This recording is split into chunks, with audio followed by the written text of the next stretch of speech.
ഒരു 10 കൊല്ലം മുമ്പ് എനിക്ക് കിട്ടിയ ഡയറി ആയത്. അന്ന് ഈ ഡയറി ഭയങ്കര സംഭവമായിരുന്നു. ഉള്ളിൽ കാൽക്കുലേറ്റർ, തുറക്കാൻ സിപ്പ്. അന്നെന്നല്ല ഇന്നും എനിക്ക് വളരെ ഇഷ്ടപ്പെട്ടൊരു ഡയറി ആയത്. ഇതിനൊന്ന് മുഞ്ചാക്കാൻ ഇടയ്ക്കൊരു ശ്രമം നടത്തിയിട്ടുണ്ടായിരുന്നു. പക്ഷെ എല്ലാം ചെയ്ത് കഴിഞ്ഞ് തുറക്കും മാറ്റിയിരുന്നത് ചെയ്തതെല്ലാം ബാക്കിലും. എന്താ ചെയ്യുക? അങ്ങനെ ഇന്ന് നമ്മളൊരു കംപ്ലീറ്റ് മേക്ക് ഓവർ തന്നെ ചെയ്യാൻ പോകുന്ന. ആദ്യം ഡയറീൻ്റെ കവറൊന്ന് സെപ്പറേറ്റ് ആക്കി എടുത്തിട്ട് ഒരു ക്ലോത്ത് വെച്ചിട്ട് അതിനൊന്ന് കവർ ചെയ്തെടുത്ത്. സ്റ്റിക്ക് ചെയ്തത് ഗ്ലൂ സ്റ്റിക്ക് ഉപയോഗിച്ചിട്ടാണ്. അതുകൊണ്ട് തന്നെ പിന്നെ അങ്ങോട്ടൊരു യുദ്ധേനു. ഞാൻ സ്റ്റിക്ക് ഹീറ്റ് ചെയ്യും, ഒട്ടിക്കാൻ സ്ലോ മോഷനിൽ വരുമ്പോഴത്തേക്ക് അത് ഉണങ്ങിപ്പോവും. ആദ്യം കുറച്ച് മെനക്കെട്ടെങ്കിലും അവസാനം എങ്ങനെയൊക്കെ റെഡിയായി. ഒരു ദിവസം സൂപ്പർ മാർക്കറ്റിൽ ഷോപ്പിങ്ങിന് പോയാലും ഞാനിത് കണ്ടത്. കുറേ കാലമായിട്ട് ഞാൻ ഈ ഗ്ലൂ ഗണ്ണ് വാങ്ങാൻ വിചാരിക്കുന്നു. അപ്പോൾ അതിനുള്ള ഫണ്ട് നമ്മുടെ അടുത്ത് ഇല്ലാത്തതുകൊണ്ട് തന്നെ ഈ 10 റുപ്യേൻ്റെ ഗ്ലൂ സ്റ്റിക്കിൽ ഒതുക്കി. സംഭവം വാങ്ങുന്നേരം ഞാൻ ഭയങ്കരമായിട്ടാണ് വിചാരിച്ചത്. ഹീറ്റ് ചെയ്യുന്നു, ഒട്ടിക്കുന്നു, സിമ്പിൾ.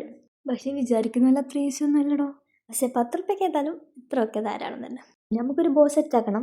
ഈ ബോ ഉണ്ടാക്കേണ്ട തുണി കട്ട് ചെയ്യുന്ന വീഡിയോ ഒക്കെ ഞാൻ എടുത്തിനു. പക്ഷേ വീഡിയോ ഓണാക്കാണ്ട് വിട്ടുപോയി. പിന്നെ എൻ്റെ അടുത്ത പരിശ്രമമാണ് കല്ലൊട്ടിക്കൽ. അതും സക്സസ്ഫുള്ളി ഫ്ലോപ്പ് ആയിരുന്നു. പണ്ട് എടുത്ത് വെച്ച ഏതോ ഒരു ആറിൻ്റെ ലോക്കറ്റും അതിൽ സ്റ്റിക്ക്. നിങ്ങളുടെ ഫൈനൽ ലുക്ക് ഇഷ്ടപ്പെട്ടിട്ടുണ്ടെങ്കിൽ വീഡിയോ ലൈക്ക് ചെയ്യുക ആൻഡ് ഫോളോ ഫോർ മോർ.